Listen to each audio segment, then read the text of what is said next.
Welcome everyone to Teen Torah tonight. My name is Ariel Baradarian. I'm a holistic homeopathic practitioner. I work currently in a MEDA center and a medical urgent care clinic. And I just wanted to thank David Storfer for bringing me out here tonight. Woo! I actually spoke here last May, towards the end of May. I think it was May 29th. And we had a great time. A lot of people came, offline and online.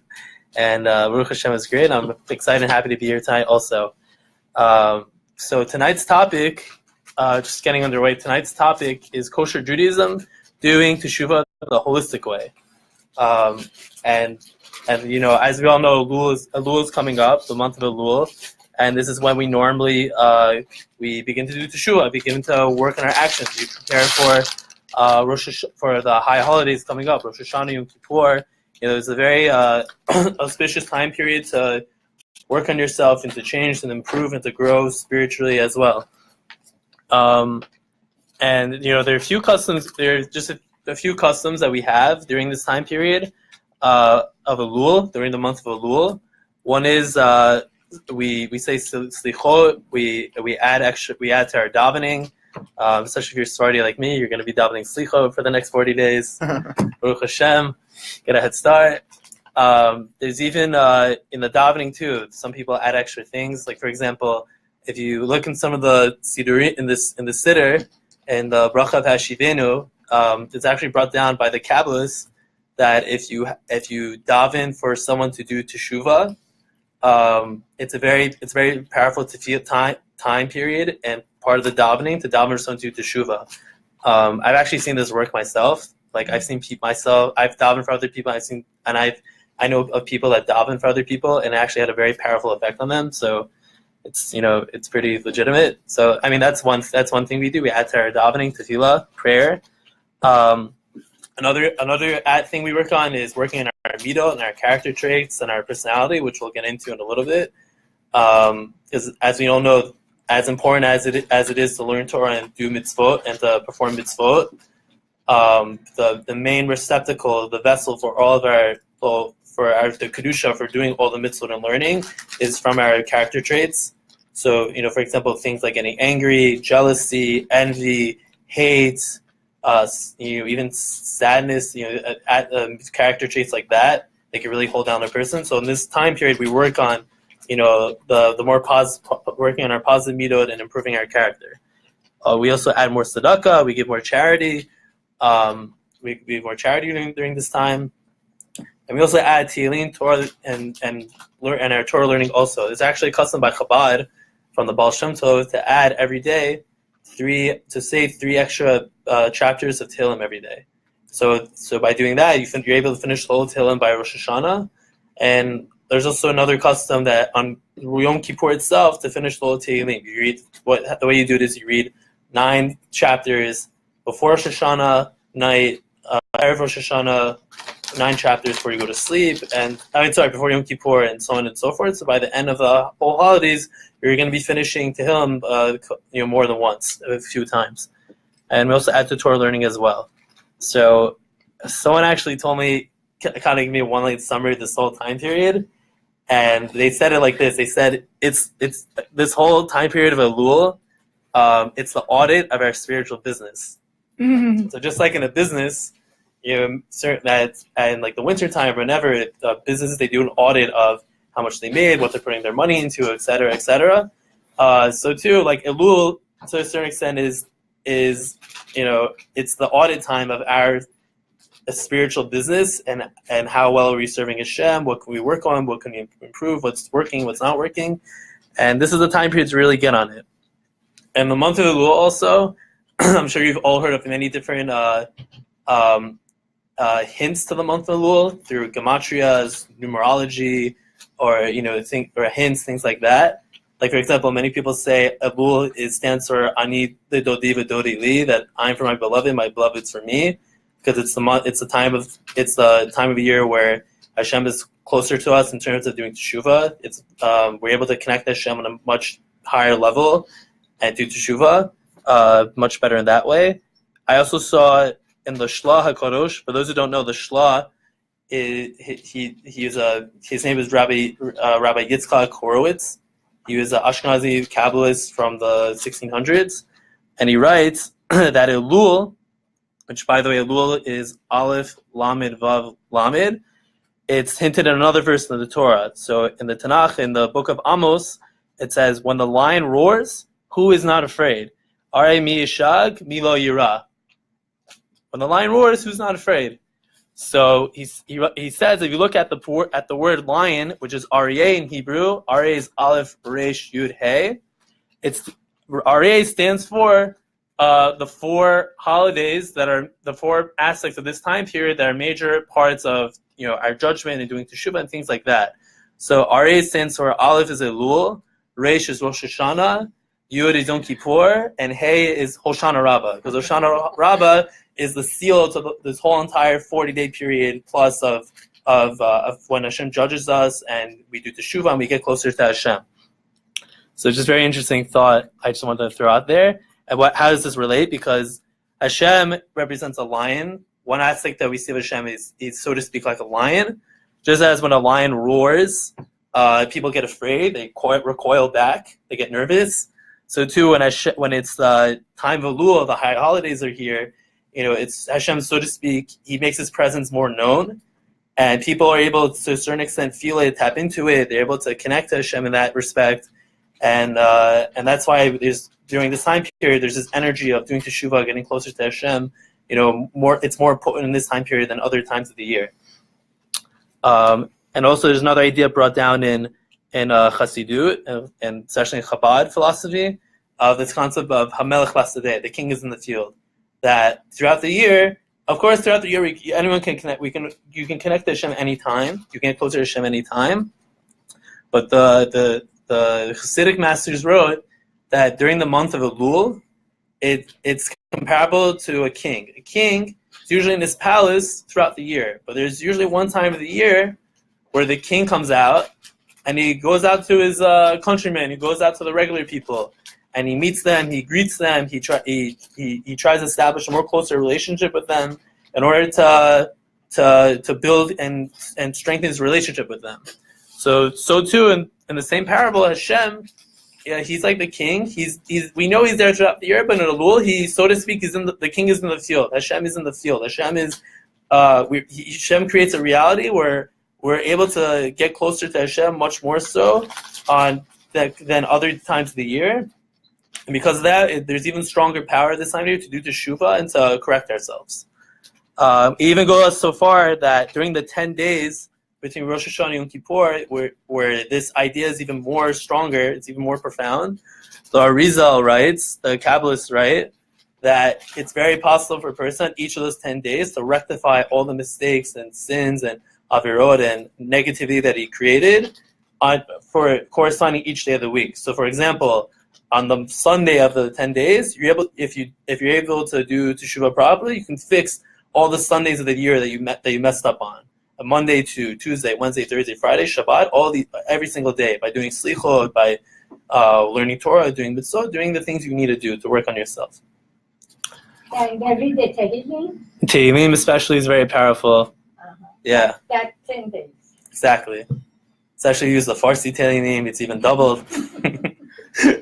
So just had to throw that one out there. So now there's a question, just a very big question, because we know that Chodesh Elul, the month of Elul, is it's a very powerful time of the year. It's a very powerful time of the year, and we hear all these different cool ideas about it, about Teshuvah, Hashem coming closer. The question is, how do we do this practically? Right? It's nice ideas, but how do we take all these ideas and use it practically to change ourselves? As many people, they come to Chodesh Elul, they come to the month of Elul, and they get in this frenzy, and I'm guilty too about this too, by the way. We get in the month of Elul, we get all excited, we're davening slichot, we're giving more tzedakah, we're learning, we're doing all these things, and we're doing it Rosh Hashanah, Yom Kippur, Sukkot, Hoshana Rabbah, and then after all the holidays, after Simchat Torah, we forget, and we go back to our old selves. We get angry, we get, we freak out at people, we get nervous, we're not on our A game like how we were at the beginning of Chodesh Elul when we were doing the things we need to do. We relapse. There's always the relapse, unfortunately. And the question is, how do we work in ourselves so that not only we're on our A game spiritually during these 40 days, but we can keep this momentum going for the entire year? It's very good. It's very interesting question, no? So there's many different ways to do this.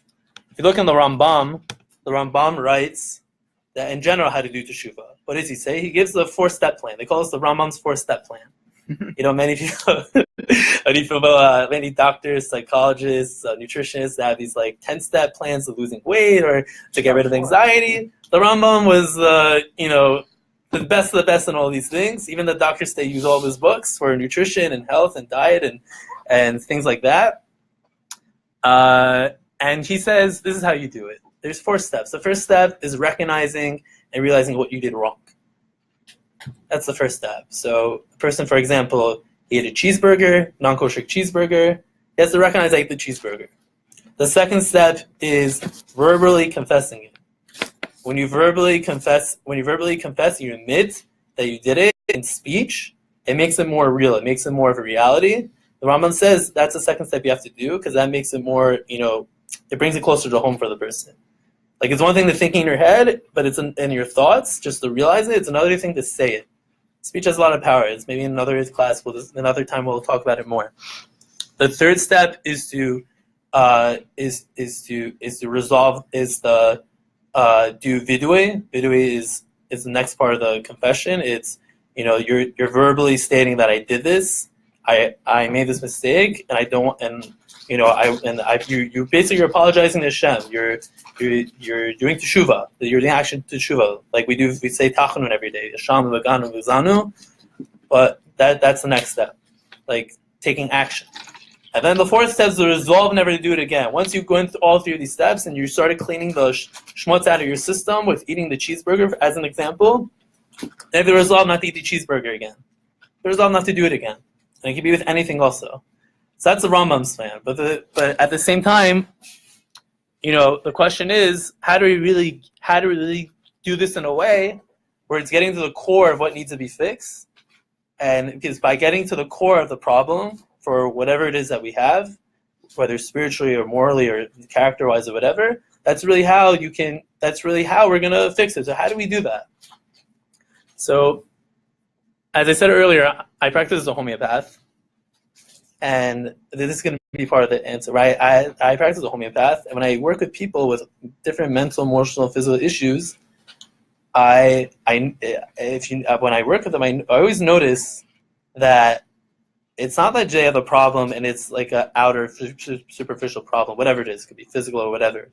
There's always, in all of their pathology and their health, there's always a pattern to what's going on. There's always more than what meets the eye. And you can see how it plays out in the person in different ways. So, and I'll get to that more in a second.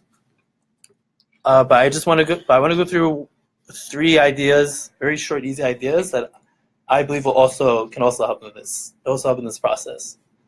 So number 1, which is obviously similar to what the Rambam says, is recognizing, the mistake, the negative behavior you have. So, a person can be doing whatever it is he's doing, but if you don't recognize, and when I say recognize, not just saying to yourself, okay, this is what I'm doing, it's kind of it's also, you're beginning to internalize why this is wrong, why this is negative, why this is not working out for you. You're recognizing it. You're seeing that, because many people can act in negative behavior. For example, many people can go, many people can go to let's say a club. Just give me an example. They go to the city, New York City, go to a club, they party and whatever. And many people can think, oh, I'm going to a club, I'm having fun. I'm partying and drinking this, that, blah, blah, blah, whatever. But in order to stop that negative behavior, that destructive behavior, you have to first recognize that what you're doing is it's not right, and that can have an effect on you, which leads to the second step. The second step is realizing why, not only after you recognize it, it's realizing why it's negative for you, why it's not just negative for you, but how it's negative for other people.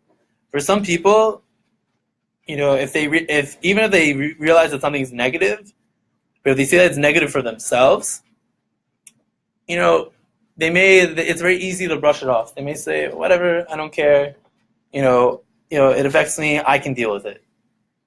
But in most cases, you'd be very surprised, in most cases, when people have a negative trait or negative behavior or something that they do that's not totally correct, it can have an effect on the people around them. It have a very major effect. There's actually been studies done in Tel Aviv University where it's a very famous study actually. These group of researchers, they took two groups of plants. Maybe you guys have heard this before. They took two groups of plants, and to one group of plants, the researchers, they said positive words to the plants.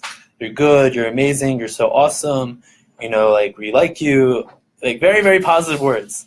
The other group of plants, they sort of said curses, you're garbage, you're ugly, you're this, you're that, you're horrible, da-da-da-da-da. And it is a whole group of plants.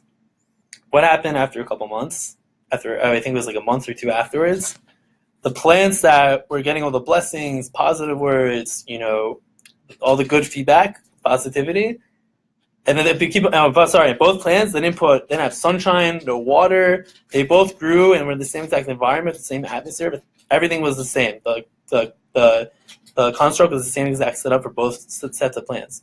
The plants that were getting all the positive words, they grew a lot, they were green, they looked healthy, rich in nutrients, they grew a lot. They grew very healthy as well.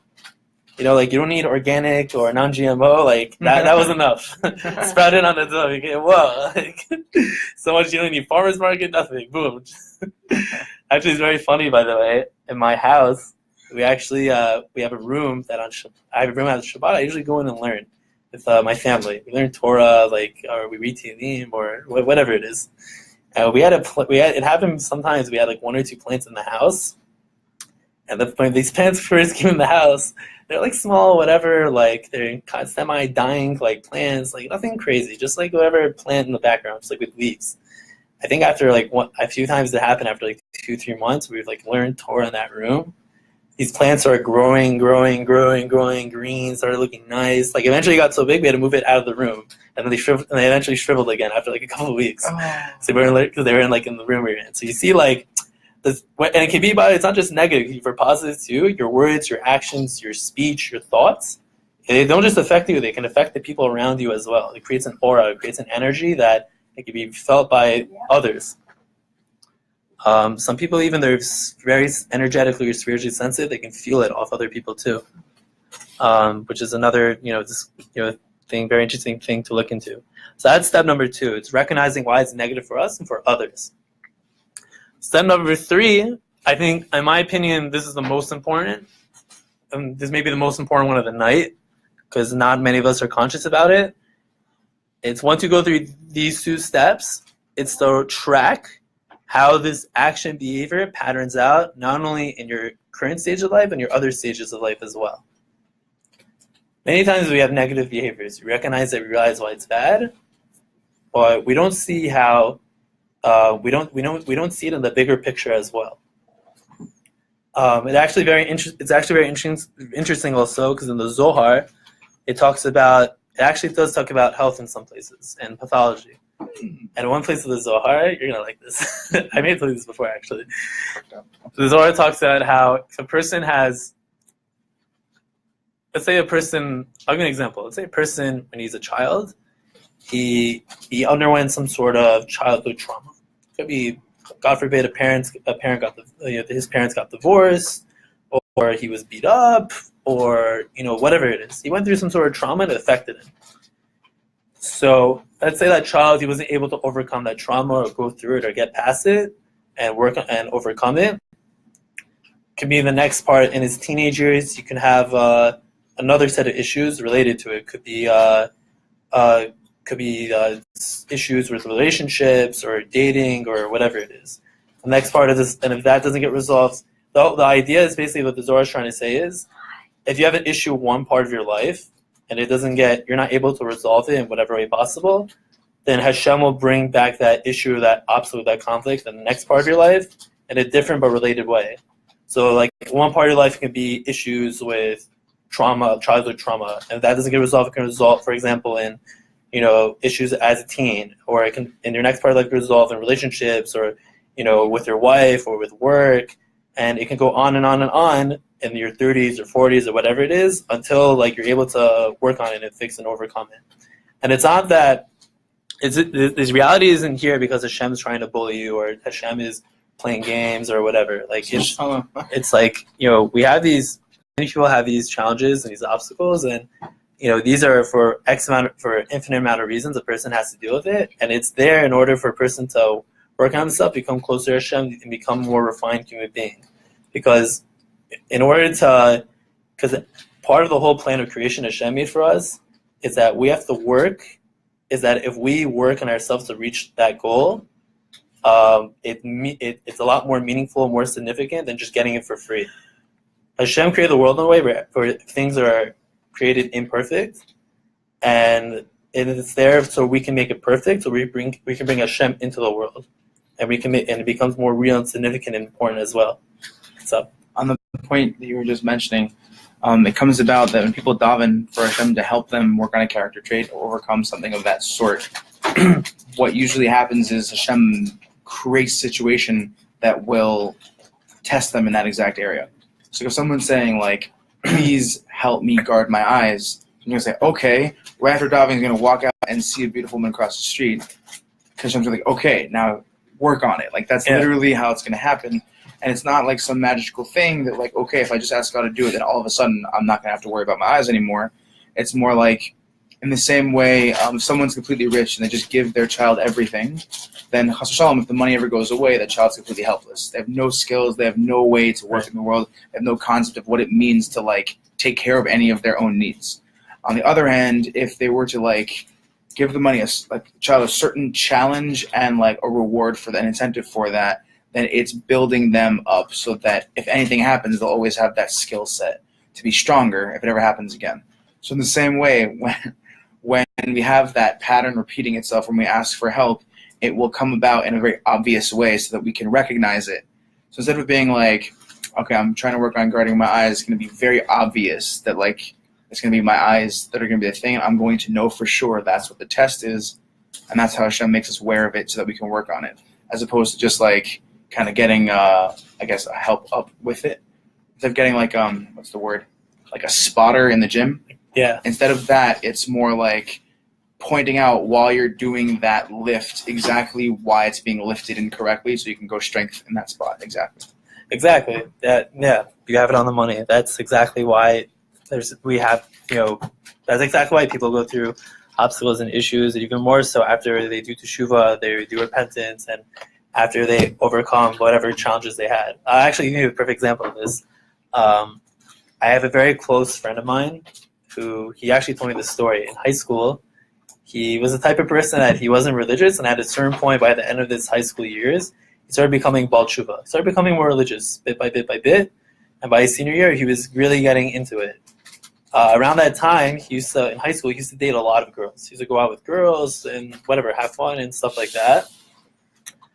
By his senior year, he kind of came to the point where after he broke up with a girlfriend, he decided okay, I'm done. I want to be Shomer Negia. I don't want to do this stuff anymore. I want to become clean, fully religious. And it's very interesting. The day after he did Teshuvah in this aspect, in this category, the next day, the girl that he broke up with, he comes up to him in the library of our high school. And I remember he was telling me for 40 minutes straight, this girl comes up to him, and she tells him, "I want to get back with you. Let's get back together. It'll be boyfriend and girlfriend again." It was to put it mildly, it was a very, very, very hard test with a lot of obstacles thrown at him. He basically was in the same situation, same place, same time, the same Yetzer Hara intensity. Yetzer Hara was there. Because he told me, I felt my drive to want to do that sin was very strong, the same strength as before. Wow. And Baruch Hashem, he was able to overcome it. He's able not to give in. And he told me it was the best feeling in the world. It was so hard at the time. It was he was saying why is Hashem making this happen to me? But then once like he was able to conquer, go through that ordeal, he was able to fully like work on Shomer Negia, work on touching members of opposite sex and opposite gender, and till this, and as far as I know, till this day, he's been very clean in that category. Wow. He hasn't gone back there. It's not gone back. To this day. He's been like, I think now he's actually seriously dating someone he's planning to get married soon. So Awesome. It's really worked out for him pretty well. Yeah. And yeah, so you see how it's a general thing also that we have all these tough things in life, and we don't know why Hashem's sending it to us. But at the end of the day, it's for our own benefit. It's the best thing that could ever happen to us. It's there to help us recognize what we need to work on to improve ourselves. Even the Baal Shem Tov, I'm a little like going on a little bit of a tangent, but I think it's good. The Baal Shem Tov writes, I think the ladies will appreciate this, that many times in a relationship, husband and wife, they're not always, they may not always get along. Many times, there's a joke that the wife runs the house, the wife wears the pants. Like the wife will tell the husband what to do. So the Baal Shem Tov says that if you ever see a situation where the wife is arguing with the husband and she may be yelling, or not yelling, but she may very aggressively tell the husband something, like you need to do this, you need to do that. Why do you act like this, or whatever it is? Baal Shem Tov says the wife is basically Hashem's microphone to try to tell you what to do. Meaning, it's not necessarily that she's saying of course she's a human being, she's an individual, she has feelings too. You have to be attentive to it. But Hashem, for a man at least, and it can also go the other way around. Hashem will use the spouse to send you a message to tell you what it is you need to work on, whether it's character trait or religiously or whatever it is. So for all the guys out there, if your wife is complaining to you, it's Hashem's trying to tell you something. You should listen up. It's a good Shalom Bayit lesson coming from a single guy. So yeah, that's that. And it's very interesting also. Oh, and also the Zohar says on this issue that not only does this issue come in different parts of your life until it's fixed, but especially if it's more spiritual or spiritual root, which it usually is, they'll manifest in your health. It can manifest mentally, emotionally, physically. That's why it's not a coincidence people get pains in certain parts of their body, or or certain sensations or discomforts or things like that. It doesn't just happen for no reason. It's at the end of the day, all of these issues, especially when it comes to health, it's all signs that Hashem's trying to send to a person in order to help that person work on themselves. Like I work as a homeopath. I get different people with different types of issues and conditions and stuff and ailments and stuff coming to me a lot. And they each have totally different things. I see their cases because as a homeopath, it's not like a regular doctor where you go to the doctor for one symptom, he gives you a pill for that symptom after 5 minutes and that's it. Not to put it down. A homeopath, when we work with people, we work with all their different.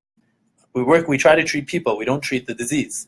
So when a person comes to us, we not only look at their chief complaint, but we also look at their mental, emotional aspects of their case, their life, their different patterns in their life, their lifestyle, everything A to Z to the person. Because issues in health isn't just restricted to the superficial level. It's also in these other deeper levels as well, mentally, emotionally, even spiritually. And almost every case, which I'll share with you in a second, you usually see how there's a pattern and a person's imbalance when it comes to character and behavior and things like that, and their whole life with everything. It's almost, I've seen this 99%, I would say at least 99% of the time. And this idea is also in homeopathy too, and in holistic medicine in general. It's actually in homeopathy, there's a type of philosophy called Kantian philosophy. And Kantian philosophy is actually based off it was kind of started by James Kent. He was one of the big forerunners of homeopathy in America. Homeopathy, by the way, is originally from Germany, so he basically helped grow it in America in the late 1800s. And the philosophy basically goes like this: that health isn't restricted to a physical cause necessarily. It's most chronic issues are usually caused by by spiritual defects. It's usually called. It all depends on your connection to God. If you have a strong connection to Hashem, then it's going to result in a more balanced health, mentally, emotionally, physically. If you don't have that connection to Hashem, if it's not as proper as it should be on your level, then that's going to result in an imbalance of health. All different levels, and just like the Zohar says, he says that can manifest different parts of your life if it's not worked on or fixed or rectified, earlier. So it's very interesting to see how Kantian philosophy, this part of homeopathy, which is a very big concept, how it's literally carbon copy of what the Zohar and Chazal and the Torah is telling us, in terms of working ourselves and also healing in general. So that's that, and so we see we see these 3 steps. It's the first one's recognizing the negative behavior in yourself, realizing that it's negative. The second part is realizing why it's negative, not only for us, but for the people around us. And the third part is it's tracking how this negative behavior, how this plays out in our life, not only just in the current present stage, but also how it stems from the past and how it's affecting us now and how it can affect us in the future in all different parts of our life. So just to kind of wrap this full circle, I want to share with you a real story. I want to share with you a case of mine from my practice.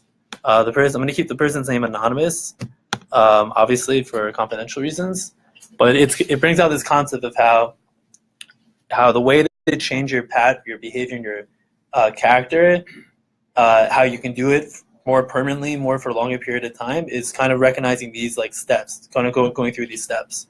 So I'll share with you one case. This is not his real name, but we'll just say for now the person's name is Stuart. This person actually was one of my first clients I ever took in my homeopathic practice. And his case was very interesting. I'll tell you what happened. So he comes to see me. He tells me about all these different issues. He has eye strain issues. He has blurry vision, eye strain issues, mostly on the right side of his eye. He also had nasal issues, his nose is very inflamed, and you'll see why by them going through all these physical complaints. You'll see how it's connected to everything, how it's connected to his whole how it's connected to his whole pathology. His nasal passages were inflamed, always had nasal clogging, just could not breathe out of there, was always inflamed. Also, it happened to me, his nasal issues are on his right side. Interesting. You're going to see all his physicals are on his right side. Back pain, he had his right leg had immense pain on his right side, and it was very hard for him to move because of the immense pain he had on his right leg. It was almost constricting him. He had this very constricting pain on his right leg. And just the last thing, the last physical ailment that was mentioned, he also on his right side of his face, he had these red kind of infectious red blotches that would randomly flare up and cause pain and burning and stuff like that. This person at the time was 28. Stuart was a 20-year-old boy. Happened to be an Orthodox man also. And these were the physical issues I went through. Let me go through the mentalism, more mental and emotional, the deeper parts of the case. So he starts telling me like this. When he was in first grade, he started getting bullied in school, first and second grade. He would get bullied, he would get beat up, he would get shut down by other kids physically. And that was first grade. In second grade, he went through the same thing in school and also in his family life. Whenever he had ideas, whenever he wanted to be with his parents, he was always quote unquote shut down. He's not given a chance to communicate. It's not easy to go through. Third grade, same thing. Let's fast forward. I want to try to keep this as brief as I can. I don't want to go through his whole situation. In high school, he went through. He mentioned to me how he had self-esteem issues. He was very shy. He didn't have confidence to communicate and approach people properly. He said, I felt trapped in my creativity. I felt very confused about life and life's purpose. I had no clear plan for what I wanted to do in my life. And he also said this extended to college, to working life, to his later up to that time. He also mentioned that because of this low self-esteem and low self-confidence, he had jealousy of other people. He would see people that were like his age that became successful and married, and they're living a good life, and he would get very jealous because his whole core of his issue was that he wanted to reach his potential, whether it was in work or spiritually or whatever it was, but he'd always get shut down by everyone around him. Whether it was he would always get like made fun of, criticized, discouraged, negatively attacked by different types of people. It could have been his friends, family. He had even not healthy relationships with certain quote unquote rabbis who would really like put him down. Like people, I say rabbis because it's very unbelievable to see a rabbi that would do that. Just different people all around his life.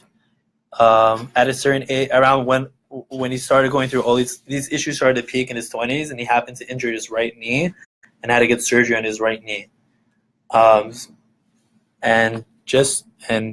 else is there? Yeah, so I'm not, and because of this also, by his 20s, he had all these like confidence, like low self-esteem issues as a kid. In his 20s, he still had it, but he was more subconscious, but it's ended up resulting in, a fear of commitment. Like he had a fear of committing to marriage, to dating. He was unable to he was unable to meet girls and to date seriously for shidduchim and to marry seriously, because it was also because of the fact he was getting so shut down. He was getting so attacked and put down for whatever he wanted to try to accomplish in his life. He felt that he had to be a quote unquote a spaz. He had to do everything all the way, perfect, 100%, or it's not even worth trying. It was either like everything, all or nothing. So that's why it kind of developed into when he was in his 20s. Just to make a long story short, these are the issues he had to deal with, and it kind of manifested from just childhood, unhealthy relationships, into issues around dating, even became into issues around business where he told me like in his later 20s he tried different businesses, but because of this like core issue of not feeling he can accomplish it and feeling shut down by all the challenges around him and low self-confidence stuff, and that whole like idea, he wasn't able to like fully achieve those goals in business. He would always like try, and then he would back out after a short period of time. And these are more or less, there's a lot more I can talk about, but these are the main issues he spoke with me. Oh, he also had a flat feet on his right side too. Very interesting. So what do we see here? We see a case of a guy, late 20s. The whole core of everything he went through his entire life was he wants to like reach his potential, not necessarily to be perfect, but he wants to reach his goal, his peak in life, what he wants to be. And he's just getting shut down left and right. He wants to do so much, produce, be the best person he could be, go all the way as much as he can, but he's being shut down by everyone, family, friends, mentors, this person, that person. Like, everything's holding him down. He's being constricted by people around him. Because of that, what does it lead to? Depression, low self-confidence. I can't commit to finding troubles in shidduchim, like troubles in commitment, troubles in establishing work, business, being productive, but at the same time, he wants to reach that goal. He feels like trapped. As he said before, he feels trapped in his creativity. That's exactly what it is. Exactly what it was. And if you were paying attention, you can notice how the issues he had from his childhood, how it manifests in all different parts of his life. And it's very interesting. All of his physicals that he had most of them he had since he was a teenager, they all happen to be on his right side. So a lot of people can say, okay, it happened to be on his right side. It was on his right side, on his nose, on his leg, face, whatever it is. It's very interesting because in Kabbalistic teachings, as some of you may know, the right side represents Chesed, and the left side represents Gevura. So Chesed represents, boundless energy, giving over, doing, being productive, like overflowing of energy, giving over. Gevura, the left side, is the opposite. Gevura is restraining, restricting boundaries, holding in, inhibiting. So it's very interesting because this person wanted to be more on that chesed side, the right side. He wanted to do to reach that goal. But he's getting shut down, and because this is a challenge for him, on his whole right side, issues, physically, mentally, emotionally, everything. It's no coincidence. There's no coincidence. If you take the word in Hebrew, mikre is the Hebrew word for coincidence. If you rearrange the words, it's Rachma Hashem. Whoa. Rachma Hashem. There's no coincidence. Whatever happens, it's orchestrated by Hashem for whatever reason. So yeah, it's no coincidence. So he comes to me, he tells me all this, interesting information, and with Hashem's help, I was able to find a remedy for him. Even to this day, I wonder how this even happened, because I was just starting out at the time. What was the remedy? Oh, good question. So the remedy was... That's a good question. It's a good thing you actually mentioned that. I should talk about it a little. The remedy was Pulsatilla. Pulsatilla. Pulsatilla is derived from a certain type of purple plant. It usually grows in more like mountain areas, like Montana or places like that in North America. Is that called heather? It's like a flower? It's called windflower. That's one nickname for it. Windflower? Windflower. It's like blows in the wind. It's very like It fluttery. sounds like heather. It's very like ooh. It's very funny because Pulsatilla, this remedy is usually given to women. It's a very popular, very common women's remedy. Like for different hormonal issues, or for women that it's usually like they say like it's usually geared towards women that are very like cute, cuddly, like they're very clingy. Like also for kids too. Like like they need like fresh air. They can't stand heat in the room. Like it's kind of like for that. Yeah. So it's a good question. Where do they get all this information from? Like how do they?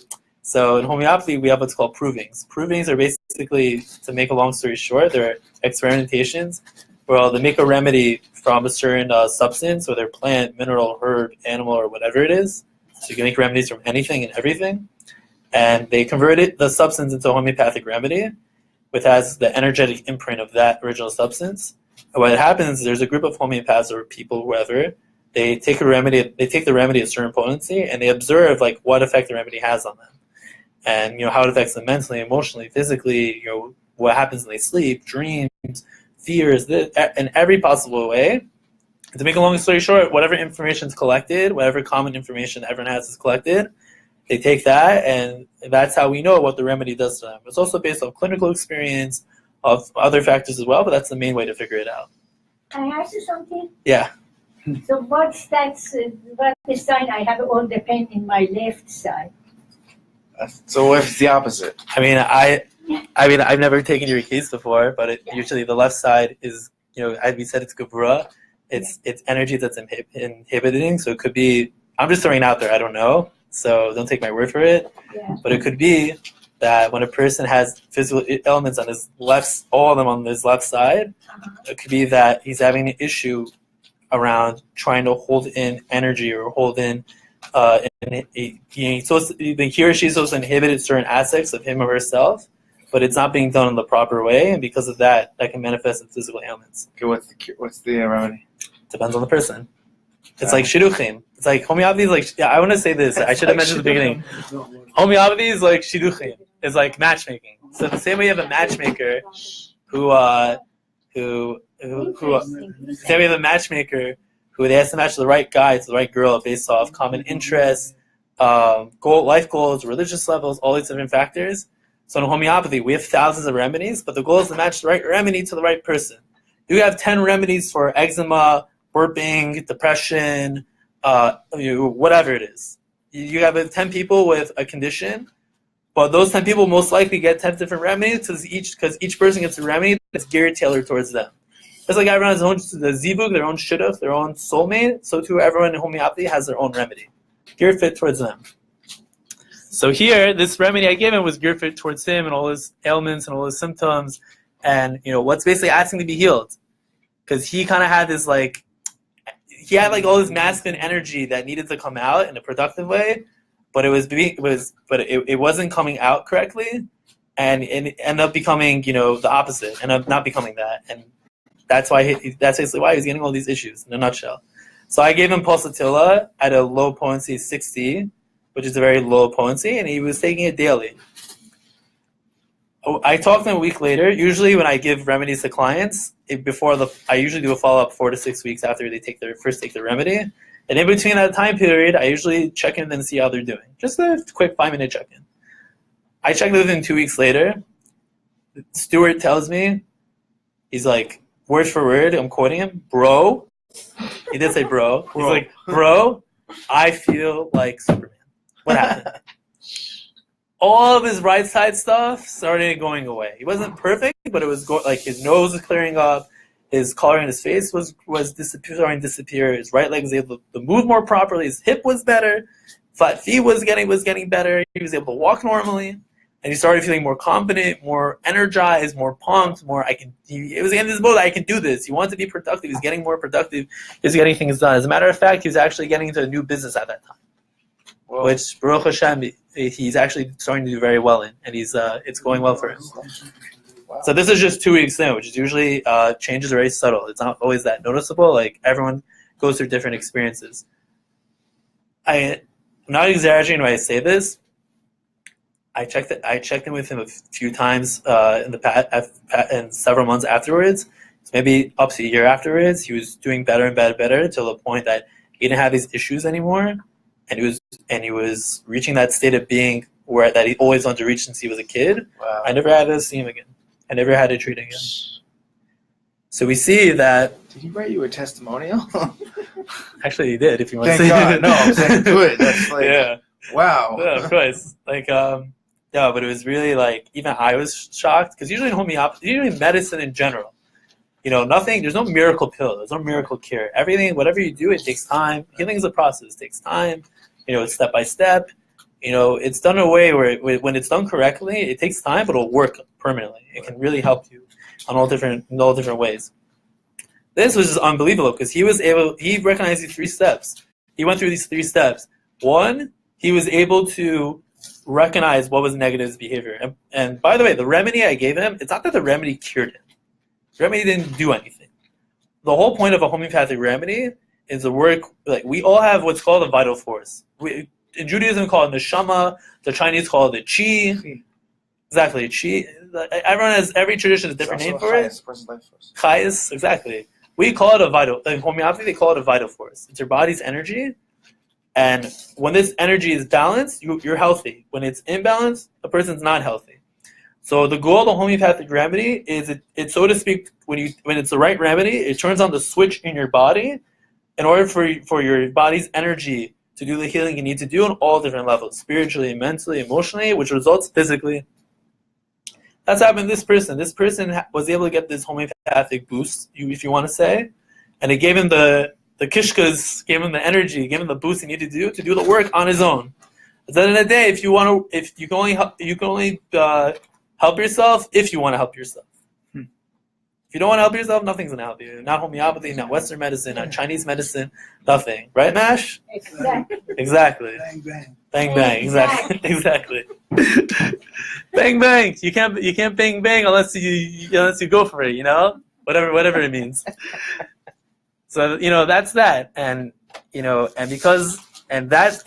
that gave him the boost to what he needed to do. And that, really let him and he was able to do the work on his own, and Baruch Hashem, it worked out for him. And it's not that, okay, he's Superman, he's perfect now, he doesn't have issues, things come up, but he has the base, the foundation now to be able to deal with it and take it on head first instead of it getting sucked into depression and anxiety and low self-esteem and all these other aspects. So that's the case study I wanted to share with. And that kind of concludes tonight's class. So again, if you're going to get anything out of the past 55 minutes of tonight, it's the goal when we work through Teshuvah. It's not just for the temporary Elul time. We want to do it in a way where we get to the core of the issue. We look at how it plays out in our lives, and that way we are able to track it down and to get rid of it and to convert it into good for us and to rechannel it the right way.